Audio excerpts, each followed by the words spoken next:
So okay, fine. So I have started recording the session. Very good morning, everyone. If you have any questions on whatever that has been discussed so far, you may please raise.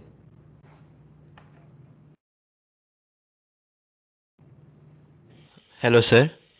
Yes. Sir, I wanted to ask a bit about yesterday's lab. Okay. Sir, it was like we had to insert the file name, right? So I used a Python code for that, and most of the departments it was successful, but in mechanical department when I tried to load, it was giving error of like encoding or something. It was saying Yes. like Yes. encode. Yes. Yes, sir. So I did it anyways, like I changed the encoding, but I think some students' records got distorted by that. I think it should not be a problem. No, no. This I am being made aware of, Yes, sir. and I will take care of this one. Okay, sir. Thank you. Any other question?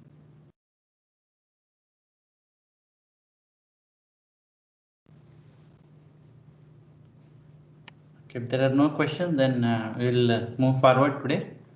We'll be moving today forward with really advanced concepts of what is called as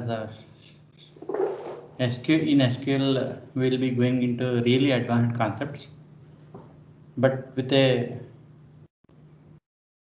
example that is kind of understandable with complex examples.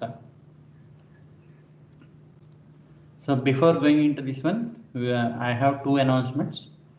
First one is that we will be having exam on 18th of this month, which is Thursday. Sir, we already have an exam on 18th. Which exam? Computer organization and architecture. But it is not on the same slot. Okay, sir.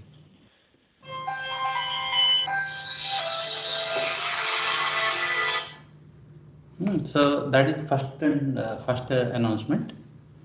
The second announcement is that we will be concluding my part of the database systems. Particularly, I have walked you through a deep dive of SQL concepts. However, if you look at the other things that we have to be covered are the ones that are related to the theory of relational databases. That is relational algebraic expressions, and then the normalization. I'll be walking you through those things as well. Right. So these are the things I have to cover that one, and we'll see how far it goes into covering these things. Because as you might have understood, SQL itself is a comprehensive subject by itself, and learning of SQL is of utmost importance due to its prominence in various application domains, particularly the software development and other things. It also plays a crucial role in the other aspects, which are essentially the data mining, data machine learning, and so on and so forth. Data mining concepts today, with today's class, it might be a little bit evident, but it is not kind of quite evident that the power of SQL can be extended to let's say tools like OLAP, online analytical processing systems, and then the other related aspects, which I intended to cover, but due to the shortage of time, I am unable to cover these things. We'll try to see to the best of my abilities how far I will be able to cover that one. So today we will start with what is called as recursion in the database.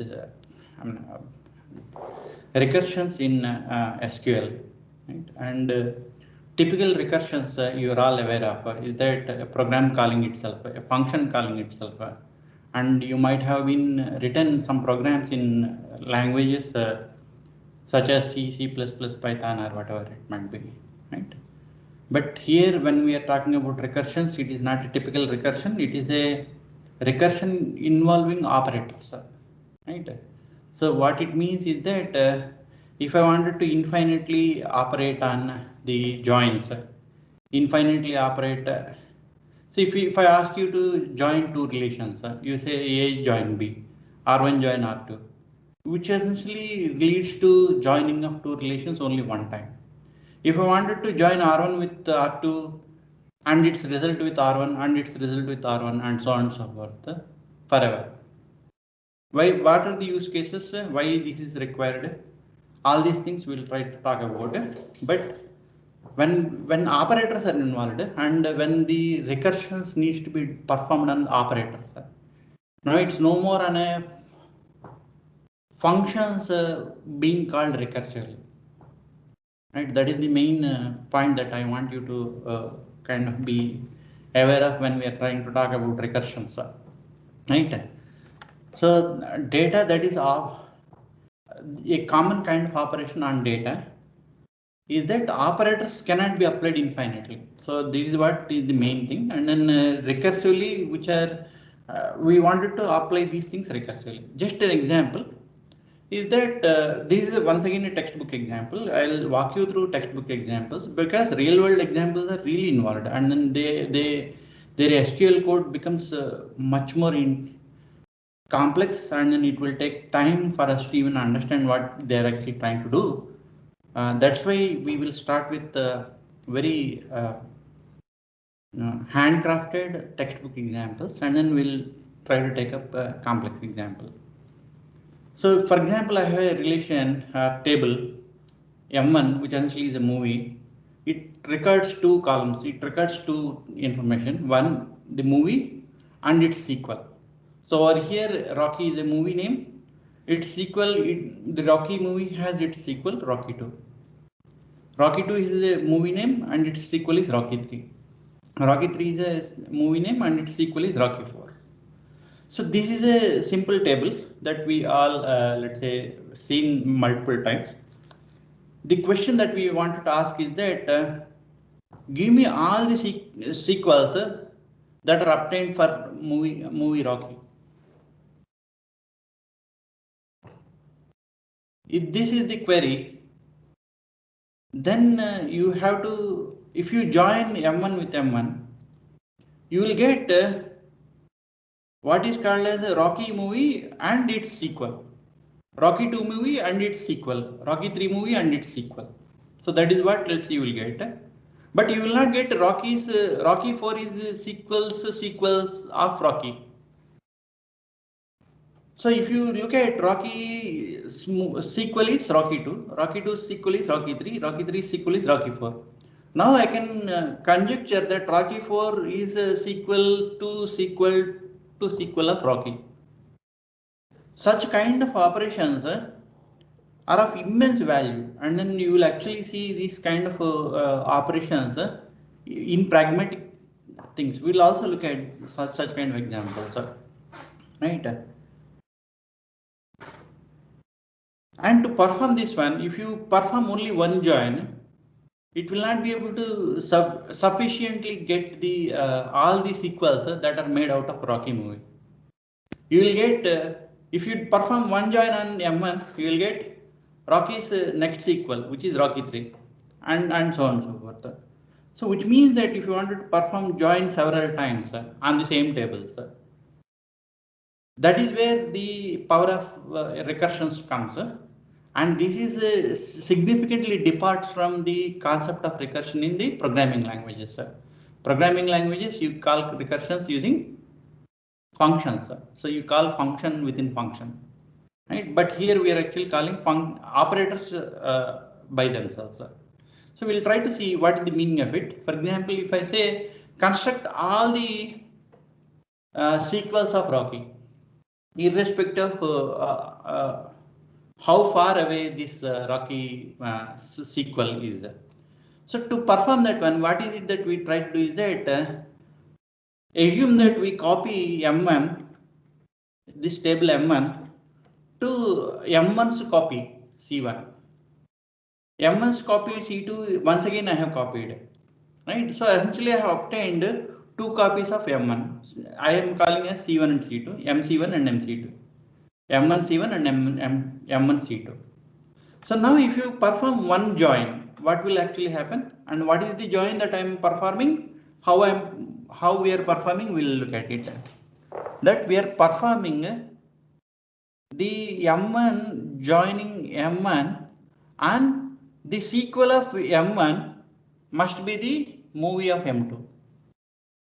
So Rocky 2 is a sequel of Rocky, and Rocky 2's sequel is what we are interested in, which means that in the movie table Rocky 2 must occur, and in the sequel whatever is the movie name that must occur, right? So the join condition is that M1 C1's sequel must be equal to M2 C2's movie. So that is the join condition, and that is what. So now the question here is that if you take first record of M1, you perform join operation. You know how to perform the join operation. I have done the cross product over here, and then trying to highlight the join condition where it is essentially joining. So this is what is joining, and what is that I'm extracting? I'm extracting movie from the first table and then sequel from the second table. So over here you are actually saying that, see, this is all in a more understandable manner I am writing these queries, but later on when we convert it into recursions, this will not even occur altogether. They will all go away. So what is it that I'm obtaining from first copy? I'm getting the movie, and the second copy I'm getting the sequel. So which means that movies sequel to sequel is what I'm trying to get, right? So now I have got Rocky and Rocky 2. Rocky's sequel is also Rocky 2 is also a sequel of Rocky. That's what is the meaning of this particular thing. Now, but we wanted to check whether this particular sequel is already present in table M1. Rocky and Rocky 2 is already presenting. So we are not obtaining any new information with this one. So we will not even let's say kind of append this particular result in the tables. Now we'll perform this operation for all the rows. See, we have performed only for one row of the first row of M1 with all the rows of M1. So that is what is the main thing over here. So I will perform the second row. I will take the second row and perform the join condition. So I'll get this is the join condition that actually meets. And I got this record, this particular record, Rocky 2, so sequel is Rocky 4. Now I'll once again check Rocky 2's sequel is Rocky 4 is present in M1. It's not present. So which means that we have found a new sequel that must be appended to the table M1. So that is what we wanted to look for. So which means that this particular record result is what we will append to M1, right? And then we will complete the third row of M1, third row of M1, perform the join operation. So let me just perform that join operation. It will not get succeeded because none of these things in the join operation are meeting the join condition. So it will not result in any result. So only record that gets updated with M1 is this one over here. Rocky and Rocky 3 is also there.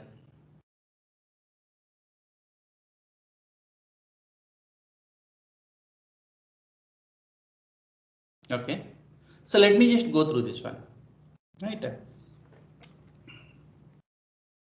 So why it is saying that Rocky and Rocky 3 must also be present?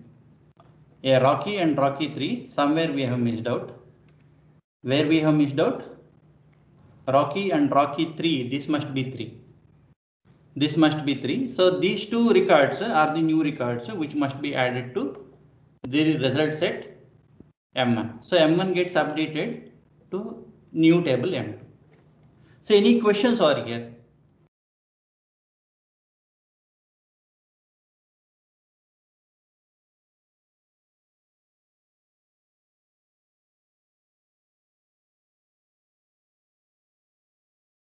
So let me go through once again that what is it that we are performing is that we are taking M1, performing a join operation on M1 itself with this condition. First copy's sequel must be equal to the second copy's actual movie name.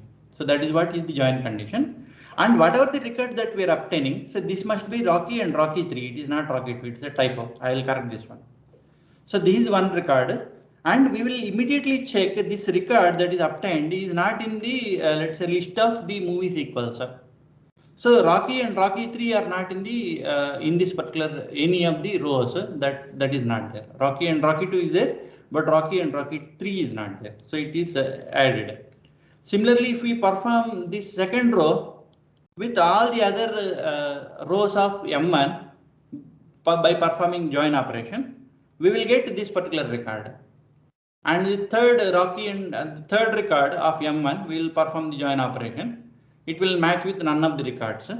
So you have only two records that are ready for performing union on M1 itself. Now you see, I am performing the join operation and subsequently I am doing a join operation. No, sorry. First performing a join operation and performing a union operation. Why I wanted to do this union operation? To get the new sequels that are one length away from Rocky, 1 unit away from the Rocky.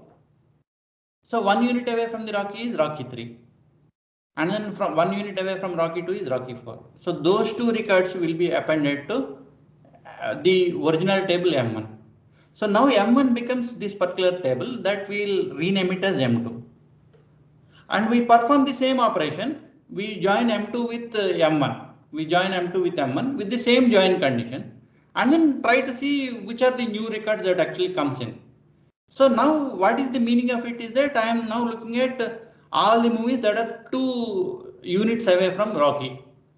So I will find that these records are already present.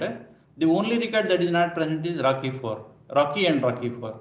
So that gets added to your M1. So the M1 becomes the first sequel to Rocky is Rocky 2. The Rocky 2's sequel will be Rocky 4.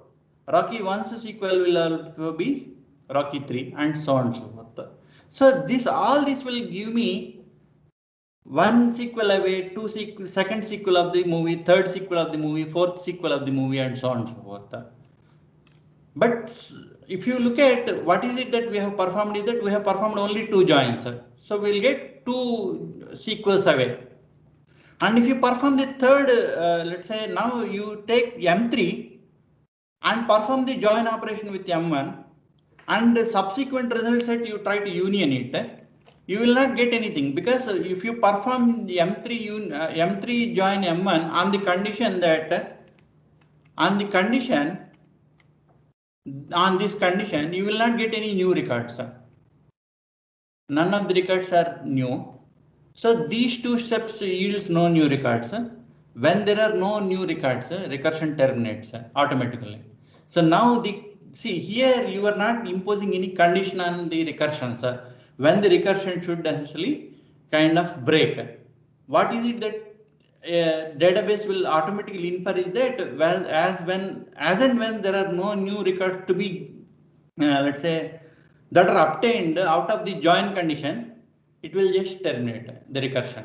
So what is the thing that you will be getting is that you will be getting this as the result.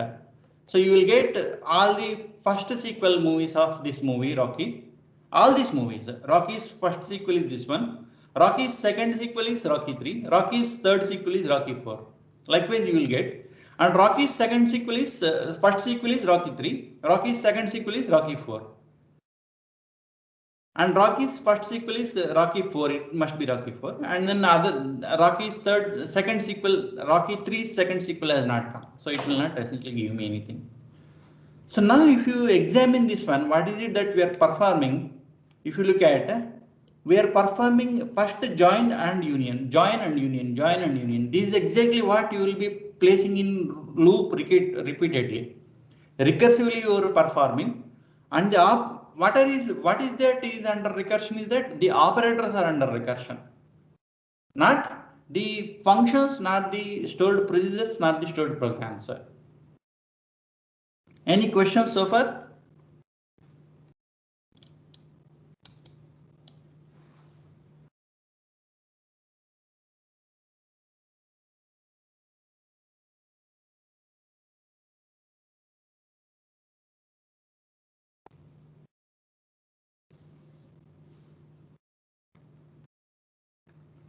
Okay, if there are no questions, then we'll go to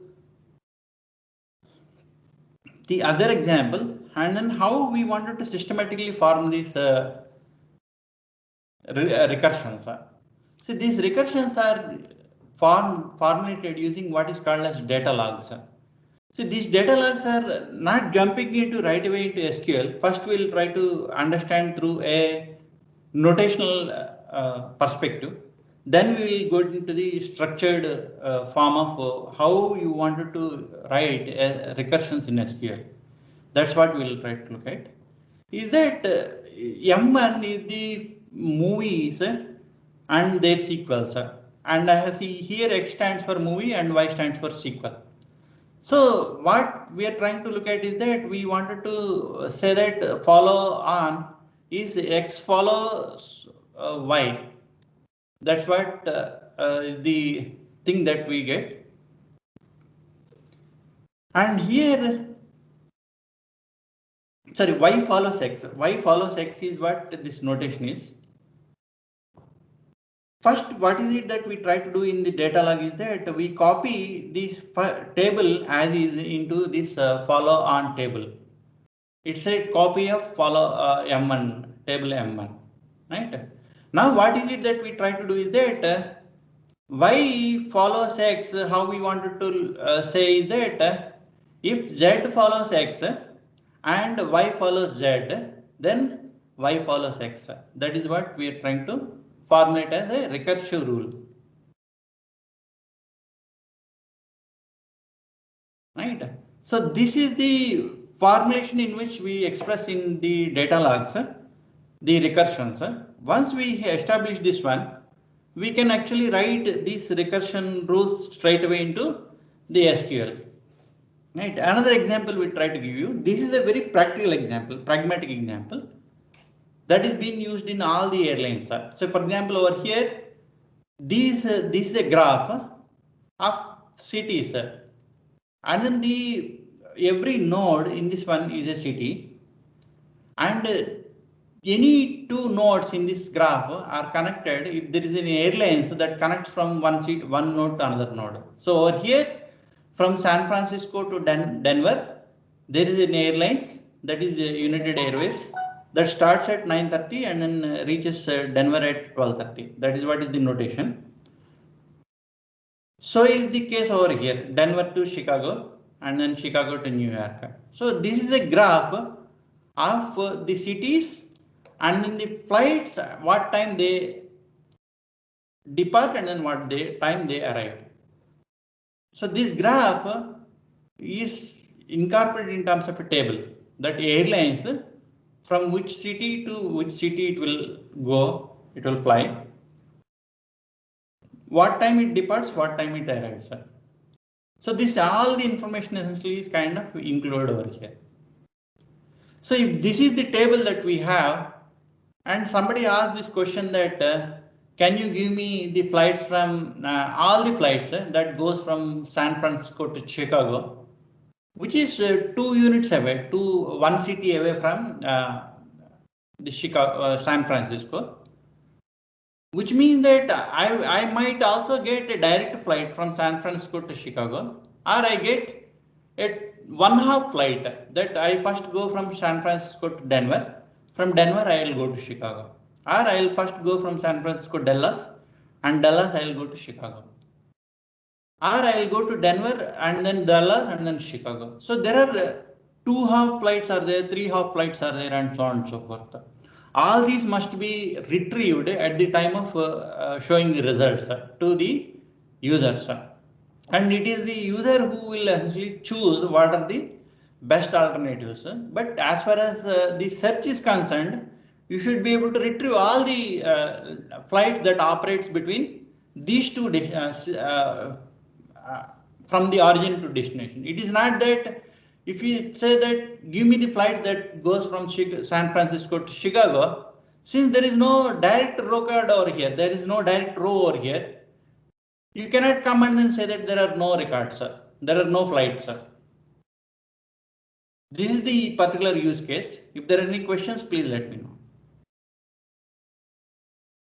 Sir, since there is no explicit base condition in this recursion, so sometimes it may go infinitely. So how we will control that?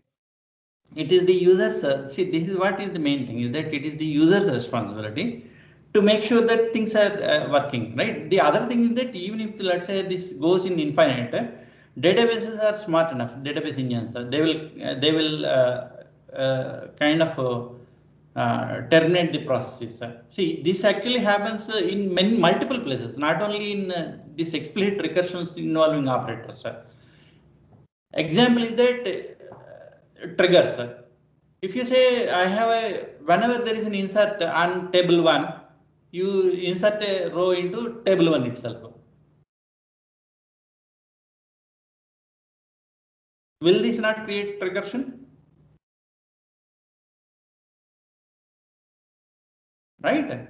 So, but the databases will be very smart in finding out that where are the loops, and then they immediately terminate.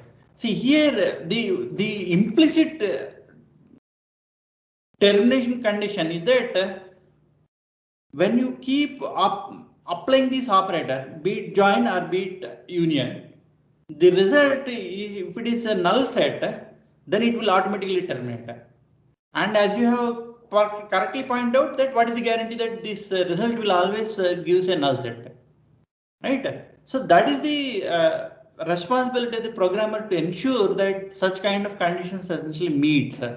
So over here, if you look at this, these are the natural things that will have null sets as their kind of results when you are performing these operations. I'll actually, when we complete this example, you will be able to understand that one. You will not first of all get into infinite loop operations.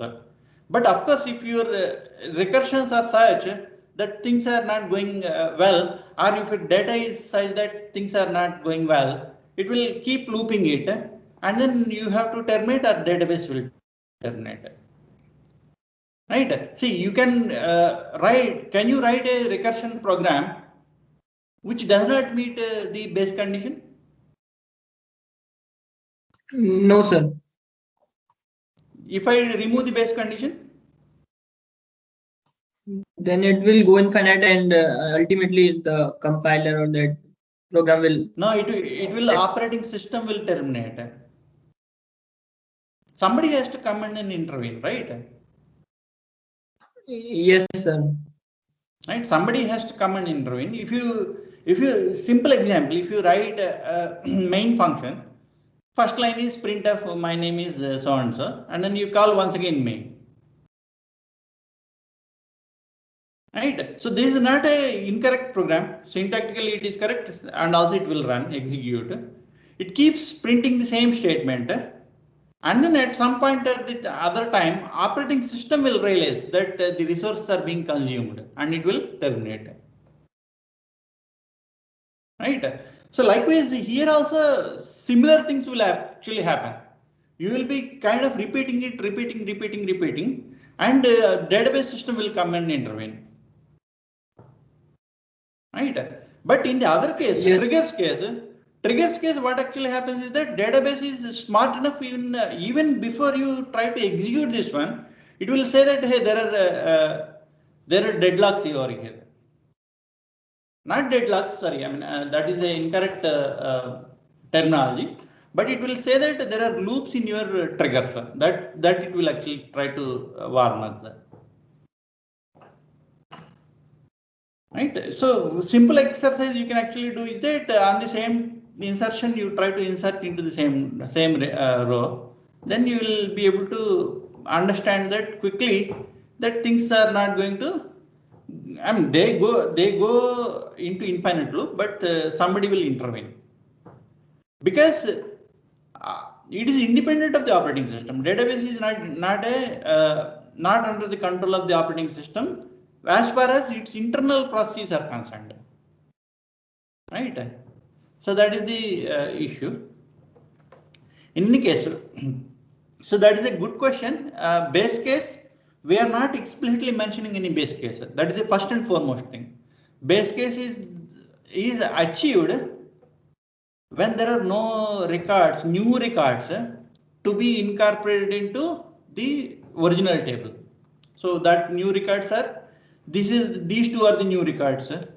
Then this is the new record in the third iteration, and so on and so forth. And here in the data log formulation, as you have seen, as you must have seen, there are no base conditions once again, right?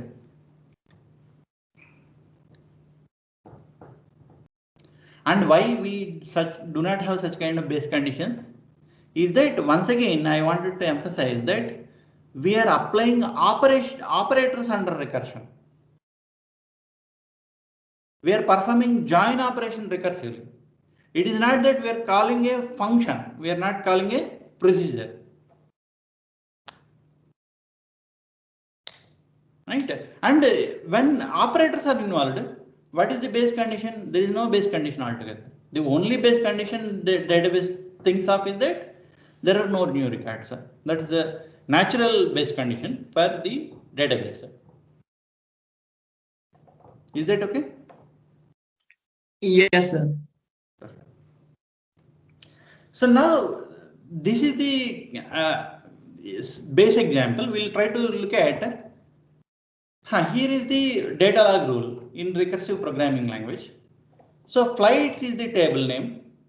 Airlines from to departs and arrives. So this is A, X, Y, D, R, all the column names corresponds to this table.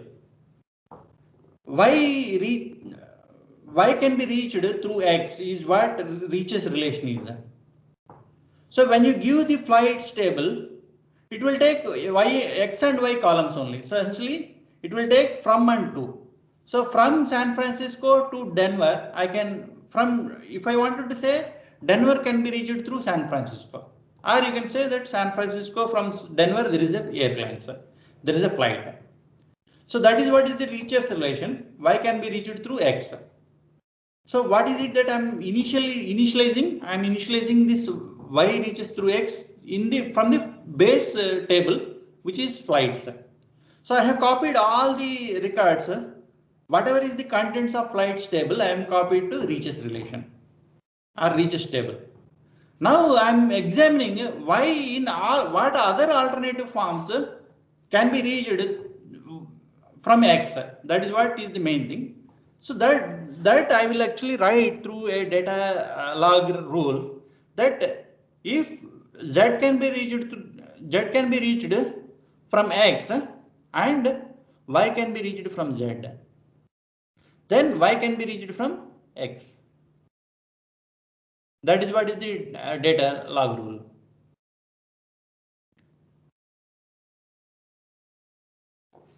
So now we try to perform this operation in terms of run through example. Try to see that what actually it means. Is that first I try to look at the reaches relation, and then I copy this table as is. So from flights table I am copying the reaches table, which means that I project X from and to. That is all I am trying to perform in round 1. So all these let's say rows from and to will be copied into reaches relation. And round 2 now we'll look at. I'm examining this particular recursion equation. So which means that in the first step I have performed the base table population. The second step I perform the recursion, actual recursion. And this is for all Z. So for any city within the graph, I must be reached through X. From any city, I must be reaching Y. So that is what is the main thing. So now I will try to do this one, and then I perform the same operation. This R1 I will join with R2 such that the destination of R1 is the origin of R2. That is what I will try to say that one. So what it means physically is that From San Francisco, I am going to Denver, and from Denver, I wanted to go to Chicago.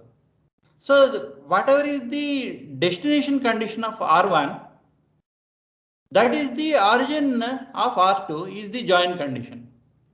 So of all these records, only the records that are in the white color are joinable. That is the first and foremost thing.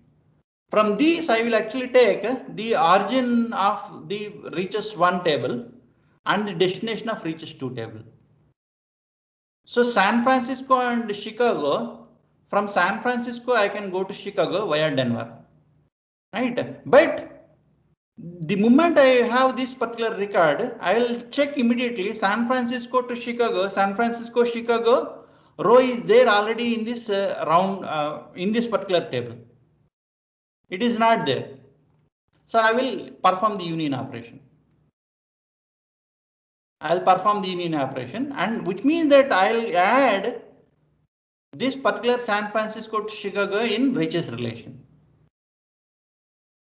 And similarly, I can reach from Dallas from San Francisco, but San Francisco Dallas is already present, so there is no need to add that one. So I'll perform this operation for every record. So for every record I perform this operation, and then you will get in round 2 these records you will get new records. And in round 3, you will not get any, let's say, records. So what I'm actually trying to do is that I'm performing a join operation and performing union. When I perform the union, I must essentially get new records always. That's what is the main thing.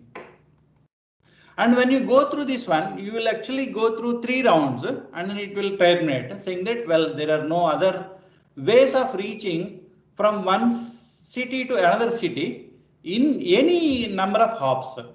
So these are all the flights that goes from every city to any other city in any number of hops. Right? So that is what is the thing, and then you can actually add more, let's say, conditions. You can add more conditions that can you give me all the flights that connects from city X to city Y, such that the time departure, arrival time and then departure time, there is a sufficient time gap. That okay, there should be 1.5 hour time between I arrive at this particular city, and from there I wanted to go to another city. These are very practical examples, and they cannot be achieved straight away with join operations. You have to perform several join operations. Right, and then you must have seen such kind of examples when you are actually performing searches on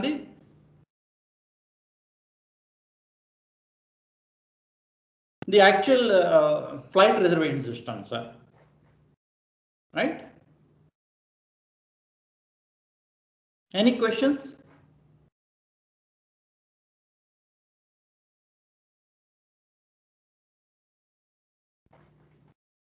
Okay, if there are no questions, then we'll kind of go forward. And the other data log operation that we have given is that here is the data log rule, saying that the difference between the departure time and then the next stop should be at least 100 minutes. You are reaching from Y from X through any number of hops, but there should be time delay of at least 100 minutes. So the data log rule is simple, that you first copy this entire table, and then you are reaching Z from X and Y from Z, and you also see the arrival time and then departure time, they at least differ by 100 minutes. That is what is the data log rule. So if you work through once again this join union operations, you will get all these records, right? So that is what is the kind of things over here. So I have walked through that particular thing. This is once again a textbook example. You can find it in the textbook that I have already shared with you, the Ullman's textbook. Right. So the other example that is very common is that you give me all the flights which are reaching from one city to another city, but I don't want one airline. I want all the flight that goes from X and reaches Y, but I don't want it to fly by American Airlines for some reason. United Airways, yes, but not American Airlines. So these are the data log rules you can actually say. What these data log rules says that I copy all the flights that are going from United Airlines from X to Y. I get this one. And I obtain all the flights that are going by American Airlines. So now the new data log rule is that United Airlines only is that all the flights that are going from X to Y via United Airlines and not by American Airlines. That is what is the data log rule. So these first 2 and 3 data log rules you know about already. Similarly, 4 and 5 data log rules you know already. The only thing that we have done is that we have performed a difference operation. That's all. Right? So you can perform any kind of such kind of operations through these kind of data log rules. But how we can incorporate these things in SQL? That's what we'll try to look at. Right? And this is where it will significantly differ from the traditional SQL. And in the recursions are not available in MySQL in earlier versions, but versions that are more than 8 and above, these recursions are available, MySQL. So you must install MySQL version 8 and above to run the recursion to perform the recursive programming. And if you look at these SQL statements very carefully, they do not loop forever. They will actually terminate very quickly, right? And it is expected that SQL statements, every SQL statement terminates regardless of the size of the table, right? But whereas when it involves the recursions, these things are not guaranteed. As somebody has asked, one student has asked that can it get into recursion, the infinite loops? Yes, it can. It can run forever. Right? But of course, somebody else will come in and explicitly terminate. That is a different issue. Right? So and the main thing is that no longer queries are guaranteed to terminate. That is the bottom line of it. And how we wanted to actually write the recursive SQLs is this form. The syntax is very intuitive. We'll actually go through that one. With is the keyword, and recursive thing is also a keyword. Recursive is a keyword. So we are actually performing recursion is what we are trying to say. And the table that we wanted to create is what you have to represent over here. T of C1, C2 up to Ck. So which means that I want to create out of this recursion, I wanted to create a table named T having these many columns, C1, C2, C3 up to Ck. Right? And this recursion must be a result out of a query. Right? So we are actually saying that as this recursion T is obtained, table T is obtained recursively from a query, that is essentially to say that when you actually say that I wanted to rename as, rename operator essentially is as. So the base query you will actually run Q0, and then you perform union on another, let's say, query, which essentially involves recursion. See, this Q0 of T is what is the recursive thing that you perform on T itself. The table that you have obtained, on that one you have performed this query, and then you exit as long when there are no rows, and then you perform the final post processing operation, and then table T is ready for you. So we'll look at this one. So what are the 3 steps that are there? So this is called this common table expression in these database languages, or CTE, and a more prevalent name in the industry standard. That we wanted to say that there are the 3 steps that we wanted to perform. The initialization query, that's initial query, Q0, or it is called as anchor query, and then recursive query, and a termination. And termination, you please note, we are not explicitly making any termination condition here. right? Termination automatically happens. So we will get to these flights example. We'll try to see that I wanted to reach from Y. I wanted to reach Y from X. That is what is the main thing. So now if you look at, I have a table named flights in my database. I do not have reaches table. That is the first and foremost thing that I wanted to emphasize. So through the CTE, what is it that we try to say that with recursive, I want to create reaches table. It has two columns, FRM and 2. This is equivalent to saying that T of C1 comma C2, right? As you essentially say that whatever is that you wanted to place this entire thing in the brackets. With base query Q2 is that I will select from and to from the flights table. So what is it that we actually have done over here? If you look at this one. So from flights table, we have projected these two columns from and to and then copied it to reaches relation. That is exactly what we are trying to do over here.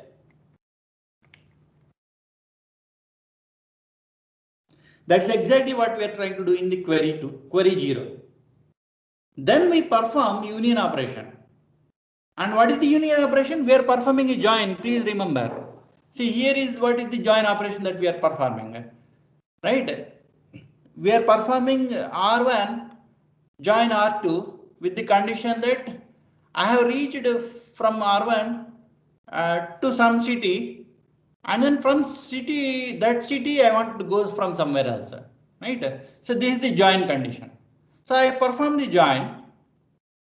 With what, see, now what is it that you must understand is that am I performing the join on the reaches relation or the flights relation? I am performing the join on the reaches relation. So it involves recursion by creating this reaches relation within this base query Q0.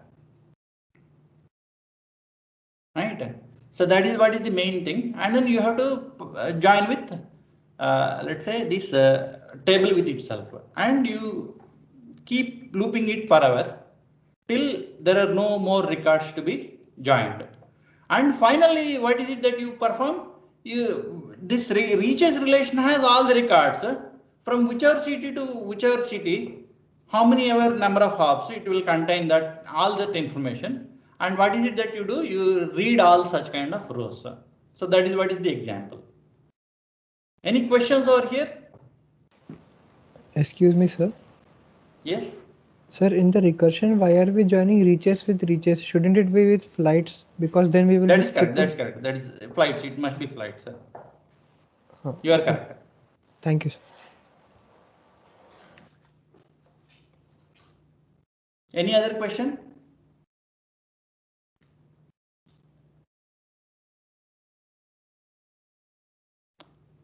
Okay. If there are no questions, then we'll let's say see, we can take these recursions to very much more pragmatic examples, but they're all involved. If somebody is interested, we'll essentially kind of take up such examples as a more on a one-to-one basis, not as a bigger thing in terms of taking a deep dive into the recursion. So now the other thing that we wanted to see is that I will kind of conclude these recursions over here and then move to the next topic, what is essentially called as the timed databases. So in this, what actually happens is that, please give me a minute. Hello?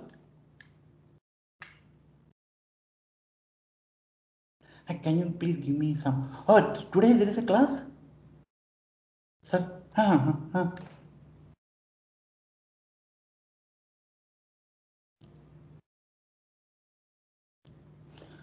I'll give you. I'm right now in a class. I'll call you back. And then I'll get back to you on that. Sure. Thank you. Hello. So sorry for that, man. So so far we have looked at cases when there are in tables the data types are a non-temporal columns are present. But when time is present in the tables, it completely gives us a different flavor altogether, and it will in fact increase the complexity of the queries that we want to perform. Or if you look at simply on a simple basis, it will also create problems in even simple notations like primary keys. They will give you issues. One such example I wanted to talk about that one. These are predominantly known as what is called as timeout databases. And timeout databases is nothing but when your table contains a time as one of the columns. A column with data type, date and time, when it actually has, it will, we should be very careful. So that is what is the meaning of that one. And all the tables containing the date or time or whatever it might be, they're all treated as timed databases. And the queries also becomes much more complex when compared to the other data type that we have, right? And one of the example is that, for example, I have a employee ID. Which project this employee ID is working on? What is the start date and what is the end date? Now you please remember, if this start date and end date is not present in this table, it is not a timeout database.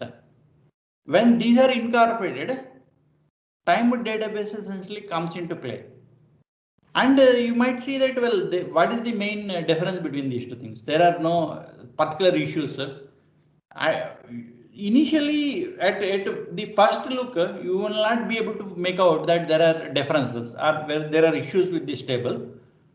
But if I ask you to place a primary key constraint on this table, it will be very difficult to place a primary key constraint. Why? Because that now the time will essentially come into picture. Is that employee 123 is working on a project from this date to this date. Now, if you say that another employee, same employee, working on the same project, but in different time intervals.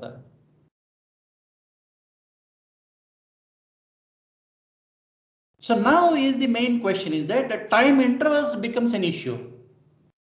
See, on one case it is saying that 1st January to 1st June is what he is working on this project. But here also it is saying that on the same project, the same employee is being worked on the different time periods. And in fact, overlapping time periods. Right? So if you just say that one primary key is EID and PCN, it will not work.